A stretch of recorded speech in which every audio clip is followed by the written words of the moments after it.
দেশৰ বাজেটে আত্মগোপন কৰি আছে ঘূৰশত্ৰু।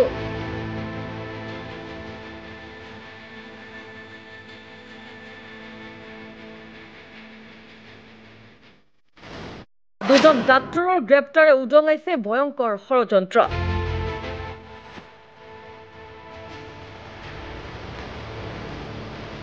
বিপজ্জনক পদাৰ্থেৰে দেশত বিপদ ঘটোৱাৰ সন্দেহ। লগে লগে শ বাংলাদেশী এৰিছে ভাৰত। এতিয়া দেশত বৃদ্ধি পাইছে কটকটীয়া নিৰাপত্তা। কেতিয়াবা গভীৰ শান্ত অৱস্থাৰ আৰতো এক ভয়ংকৰ ধুমুহাৰ প্ৰস্তুতি চলি থাকে। ঠিক তেনেদৰেই আজি সমগ্ৰ ভাৰতবৰ্ষত এটা প্ৰশ্নই প্ৰতিধ্বনিত হৈছে। প্ৰধানমন্ত্ৰী নৰেন্দ্ৰ মোদী আৰু দেশৰ জনসাধাৰণক লক্ষ্য কৰি এক অদৃশ্য যুদ্ধ আৰম্ভ হৈ গ'ল নেকি?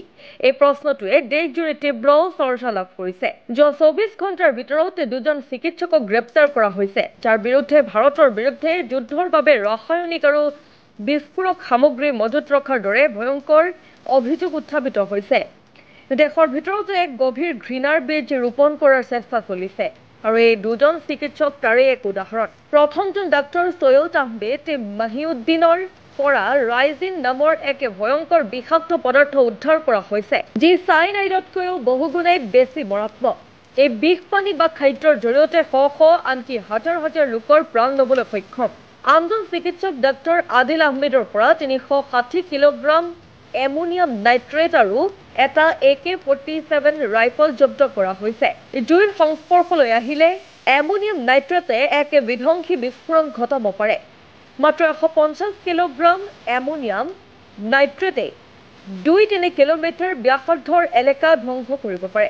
তেনেস্থলত 360 কিলোগ্ৰামৰ পৰিণাম কিমান ভয়ংকৰ হ'ব পাৰে সেয়া সহজেই অনুমেয়।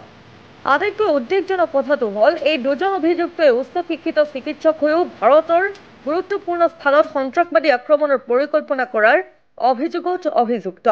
যদিও এই অভিযুক্ত দুজনক গ্ৰেপ্তাৰ কৰা হৈছে, ইয়াৰ আঁৰৰ গভীৰ ষড়যন্ত্ৰক লৈ উদ্বেগ বৃদ্ধি পাইছে। তেওঁলোকৰ আঁৰত কাৰ নেটৱৰ্ক আছে?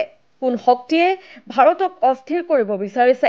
তদন্তত তেওঁলোকৰ পাকিস্তানৰ সৈতে সম্পৰ্ক থকাৰ কথা পোহৰলৈ আহিছে। ইয়াৰ পূৰ্বেও এনে উগ্ৰপন্থী সংগঠনে প্ৰধানমন্ত্ৰী মোদী, উত্তৰ প্ৰদেশৰ মুখ্যমন্ত্ৰী যোগী আদিত্যনাথ আৰু হিন্দু সমাজক লক্ষ্য কৰি লোৱাৰ ভাবুকি দিছিল। শেহতীয়াভাৱে এই ষড়যন্ত্ৰ পাকিস্তানৰ লগতে বাংলাদেশৰ নাম সাঙুৰ খাই পৰিছে। এনে এক পৰিস্থিতিত সন্ত্ৰাসবাদী হাফিজ চাইদে এক বিবৃতিত কৈছে যে পৰৱৰ্তী আক্ৰমণ বাংলাদেশৰ পৰা হ'ব পাৰে। কিছুদিন পূৰ্বে বাংলাদেশত এজন সন্দেহযুক্ত CIA এজেণ্টৰ মৃত্যুৰ খবৰো পোহৰলৈ আহিছিল, যিয়ে প্ৰধানমন্ত্ৰী মোদীৰ বিৰুদ্ধে ষড়যন্ত্ৰ লিপ্ত আছিল বুলি সন্দেহ কৰা হয়। সৌভাগ্যক্ৰমে ভাৰতৰ সুৰক্ষা সংস্থাসমূহ এই ভাবুকিৰ প্ৰতি সম্পূৰ্ণ সজাগ আৰু তেওঁলোকে কঠোৰ ব্যৱস্থা গ্ৰহণ কৰিছে। শেহতীয়াকৈ আপোনালোকে হয়তো বিশেষ নিবিড় পুনৰীক্ষণৰ বিষয়ে শুনিছে, বিশেষকৈ পশ্চিম বংগৰ ভোটাৰ তালিকাৰ প্ৰেক্ষাপটত। এই ঘোষণাৰ লগে লগে অবৈধ বাংলাদেশী অনুপ্ৰৱেশকাৰীসকলৰ মাজত এক তীব্ৰ আতংকৰ সৃষ্টি হৈছে। যোৱা কিছুদিনত ডজন নহয় শ অবৈধ বাংলাদেশীয়ে স্বেচ্ছাই সীমান্ত পাৰ হৈ বাংলাদেশলৈ উভতি গৈছে।